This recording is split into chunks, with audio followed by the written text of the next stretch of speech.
Welcome to the Digication Scholars Conversation Series. I'm your host, Jessica Chittum. In this episode, you'll hear part 2 of my conversation with Zakia Mahabub from LaGuardia Community College. More links and information about today's conversation can be found on Digication's Twitter, Facebook, and Instagram. Full episodes of the Digication Scholars Conversation Series can be found on YouTube or your favorite podcast app. You are about to hear part 2 of our conversation with Zakia Mahabub from LaGuardia Community College. Please be sure to listen to our previous episode to hear part 1 of this conversation. I want to ask kind of a question that's on a different train of thought. So I looked at your e-portfolio, and we can certainly link that to this recording. But you quoted Dumbledore. Now I'm a huge Harry Potter fan. Okay, so Me too. I have to ask, and I love this quote. You quoted, "Happiness can be found in the darkest of times, if only one." Oh, hold on. Let me get back to it. Yeah, if only one remembers to Yes. turn on the light. Thank you. Happiness can be found in the darkest of times, if only one remembers to turn on the light. So, what does this quotation mean to you in terms of your personal journey, or perhaps the journey that your students have experienced? I think so. I'll answer the personal part first. Uh, because of the way I started my journey in this country, as I mentioned, I was pretty depressed, right? In the first year, and I was doing jobs that I never wanted to do because in our country, it's a little different than here. We grow up in a very pampered way, and then we don't really work until not even part time until we finish our bachelor's. So, like, our job life starts like a full time worker um, after our bachelor's or master's. Before that, we are just living with our parents, which is fine. I mean, I love that because I love my parents so much. I would never want to leave them. But um, we just live on the pocket money that our father gives us, right? So that's kind of like a dynamic. It's changing. People are doing a lot of part time jobs now. Um, I was privileged, and I am privileged that I was born in a middle class family in Bangladesh where I had all those basic needs fulfilled already, and I had the luxury to go and attend great schools. I had great school system, and I was part of a community where I got whatever I wanted if I needed them. So when I came here and I actually got bumped into the reality, and I realized life is not always that, you know, bed of roses. They have thorns everywhere, and you need to make your way. You need to pave your way up. And I was only 21, and it really put me under a shock. All on a sudden, the reality hit me. Like, already the transition is a big process, and then you come and you realize that, oh, you're not that pampered person anymore, because if you don't work now, what will happen to your family? If you don't work now, then you cannot afford a lot of things in your life that you had before. And if you don't work and support your father, who was the only earning member up to now, right? Then you cannot live in a good apartment, in a two-bedroom apartment in New York. The living cost is way high. Mm-hmm.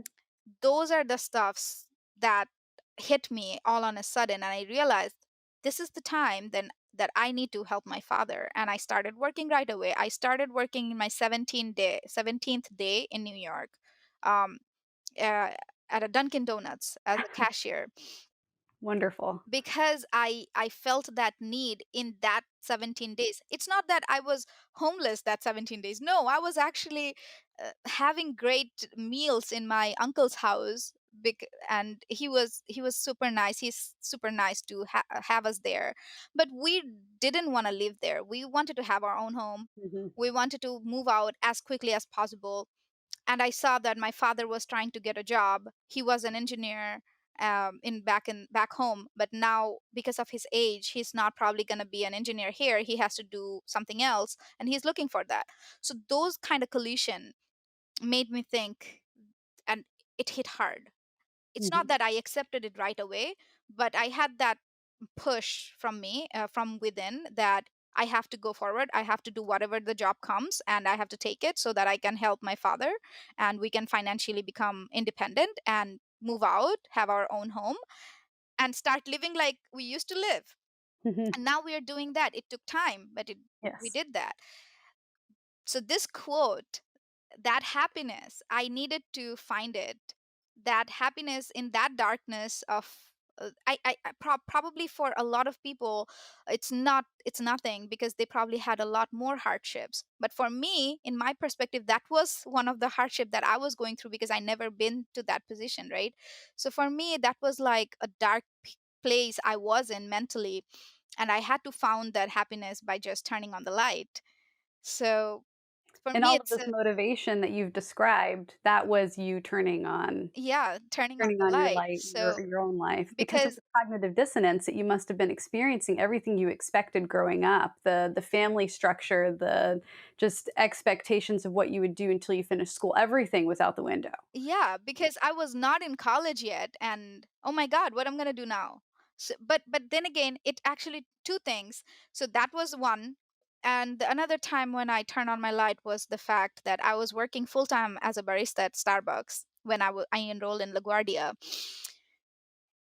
and I was working then. I was working at JFK, at JFK Starbucks. So what happened was all on a sudden it hit me, as I mentioned, that I got motivated and felt like, I don't know anything about the campus, I need to know. And that urge actually made me feel that I'm not here in this country to just serve coffee to other people. It may sound rude, and I don't want to sound rude, but that's how it hit me that hard, that I need to move forward. I need to get into something that will make me feel like, yeah, I'm actually making a contribution to the community, or I'm actually doing something more productive than just being a barista. I'm not saying that it's a bad job. I'm saying that it was just not for me. And that hit me hard. So I had to turn on the light again to find that happiness and to make sure that, yes, I'm doing the right thing. Yes, I'm not earning a lot of money now. I'm doing two part-time jobs, which is not enough. But and it's yeah it's not probably going to make me happy if I was thinking that way, that yeah, money makes everything fine. But no, I was not thinking that. For me, what was important was to make myself part of this community that I was in, or make myself belong to this place where I am in right now. I'm a student, a full-time student in a CUNY college, and I need to be there. I need to belong there as part of that community rather than work full time just to provide for my family. And Mhm. of course my family supported me, my family motivated me to stay on the right track, and that's how I kept going. And even though I'm not probably working full time and earning a lot, but I'm actually happy because I had to find that happiness, that even if I'm not earning a lot, I'm actually moving towards that goal that I was here for. I'm pursuing my bachelor's from City College of New York, which I always wanted to do. Mhm. So that's like my personal aspect. And for students, um, my students are always I don't know, somehow I always get a lot of diverse student. So some fresh from high school, some probably from another country had a bachelor, but they're restarting. I once had a student was uh who is a veteran, and he was in the Air Force. And once he retired, he was okay. So this student particularly, he retired from his service, and once he's done, he decided that he want to become like a forensic person, or he wants to be in the system, in the criminal justice system. So he took a major. He started his life over in the age of 50, and he was in my class for the CJF, which is a criminal justice first year seminar course. And he saw this quote as well, and he was really interested that we had this conversation where he mentioned that, it's true, you just have to turn on the light. And after being in the service, serving my country in the Air Force, I actually decided to do something that I always wanted to do. I always wanted to become a part of this criminal justice system. I started, and this is my first semester. So I think everybody has something related to this quote in their life. I'm not saying everybody has to have a hardship to understand it, but everybody has their own definition of it. Like, so that student particularly mentioned that um, he found it interesting because, yes, he had to turn on the light to find the happiness. Yeah. Find your goals, pursue them Yeah. is a lot what it seems to be taking in your life and in a lot of your students' lives because that's what everybody's doing in the LaGuardia while they're there. Um, So, I mean, those are just fantastic stories. And it seems like you have really impacted a lot of students through this work as a mentor. I love that LaGuardia has this program because it's just such a tough thing to start out of college, even if you're right out of high school, because it's such a different place, but particularly for the non traditional students. And so it's wonderful that they have this space for understanding that and then ways for students to express their professional or their academic identities and really feel a part of the academic community as well. um, do you just have any stories about you've told us a couple stories about some really fantastic students. Just to sort of tie things off, I want to hear what was maybe the most impactful story you heard from one of your students that you worked with, or an experience that you had with the student, something like that. Mm, there are a lot. I don't know which one to say. There's one sensitive um, issue that I had was, excuse me. So what happened is one of my student was enrolled in one of my classes, and the student was absent for first 3 weeks. And in that first 3 weeks, we were moving up. And then in like my fourth week, the student showed up at the end of the class to talk to me. And the student stated that uh, she was going through a domestic violence Oh gosh. situation, Hmm. and that led her to almost drop this course and drop out of college. And she was just fresh out of high school. Hmm. That shocked me. That is, as I said, I'm from a different culture, right? So for me, Hmm. it's not very normal. And I was not sure how to deal with that. And I told her that if she wants, she can talk to me. She doesn't have to share all the personal information if she's not comfortable, but if she needs someone to hear it, I am there to hear it. So I walked out with her. And I don't know if you ever been to LaGuardia. LaGuardia doesn't have like a very big campus or anything. It's like it's in the industrial area of Long Island City. So we have a indoor campus, but not like a big outdoor campus. So what I did, I was just walking with her in one of the hallways, and she shared some of the information. And I was like, do you want to have a personal counseling, because we have a wellness center at LaGuardia and the people there are really fantastic, and it's super under FERPA and all the protocols are maintained. So you do not have to, nobody will know about, if you do not want to disclose anything, it will be just between you and your counselor. So just join the person and stuff. So I walked her to that. And she she was still almost sobbing. And I walked her with her, and I was like, do you want me to stay? I can stay until your session ends and I can walk you out. And she was like, I think I'll be fine. And she went in, she put her names, and I stayed there until she was called. So I was like still like talking to her about, like, she was asking if she missed a lot, and I was like, no, that's fine, these are the stuffs we did, but I can definitely share the agendas with you and stuff like that. I can also work on my office hours with you. If you want, you can just come to the SSM lab, which is our office and also a first year seminar lab. uh, so she was getting a little like calm down, and she went in once she get called. So I came back right after that week. The next week she showed up in the class. We didn't have any one-to-one conversation. I just smiled and everything is fine. When I did the mid-semester check-in in the sixth week, so it's a 12-week session, in the sixth week whatever she missed in the last 4 week, along with whatever we did, everything was there, everything was perfect. She went to the office hour even though I was not there. She went there, she because any SSM can help if you are going to the lab, right? So she got help.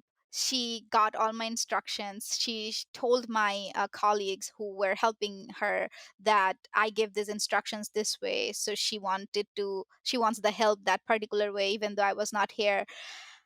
It was fantastic. It was really fantastic. And she got an A in that class. Oh, I was wow. so happy for her that she caught up with all the things that she has been through. She caught up, and at the end of the class, she was smiling, and she was saying, "Thank you, Zakia. Thank you for your help. I took a couple of sessions and it really helped me, and I'm moving forward, and I'm not dropping out of college, and I'm not dropping off for any of my course in future." I was so happy. I don't know. I'm not going to say that I cried, but I was almost on the verge of crying, but because it was that a happy moment. So that's one. And for another one, which was really impactful personally, also for me as well, is that one of my student that I taught, she also had a it not I'm not sure if it was a family emergency or something, but she was also not very able to catch up on the classworks and stuff, so she shared it with me. We'd sit together. She always used to come to the lab in my office hour. I used to help her, and she did everything perfectly. She had a great e-portfolio, um, and the best part is she is now graduating. I think she graduated last semester, so she graduated, and she's now one of my colleagues. Oh, And that's great. she is so proud. She and I'm so proud that when during our when they introduced the new SSMs, the new cohort with already the existing ones, I was like, "Oh my god, you're here." And she screamed my name. She's Zakia, you were my SSM.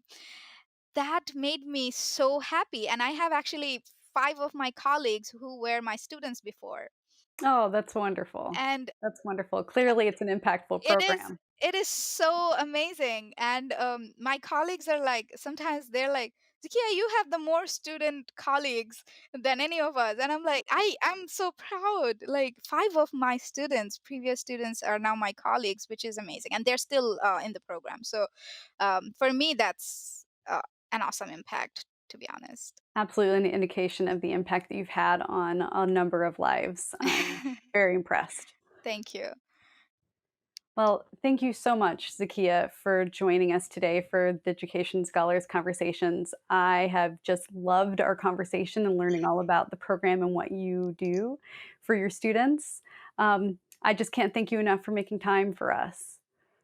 Thank you so much. Again, thanks for having me. I feel really honored, and I'm honored that I could share the stories of my students and my life on a very interesting platform. Um, and it's a first podcast of mine, so thank you. Thank you That's so wonderful. The Digication Scholars Conversation Series is brought to you by Digication, a technology platform powering the most innovative e-portfolio programs in K-12 and higher education. Our website can be found at digication.com. This episode was produced by Jessica Chittum and Drew Albanesius. If you enjoyed today's conversation, please like, subscribe, and share with a friend. Thanks for watching.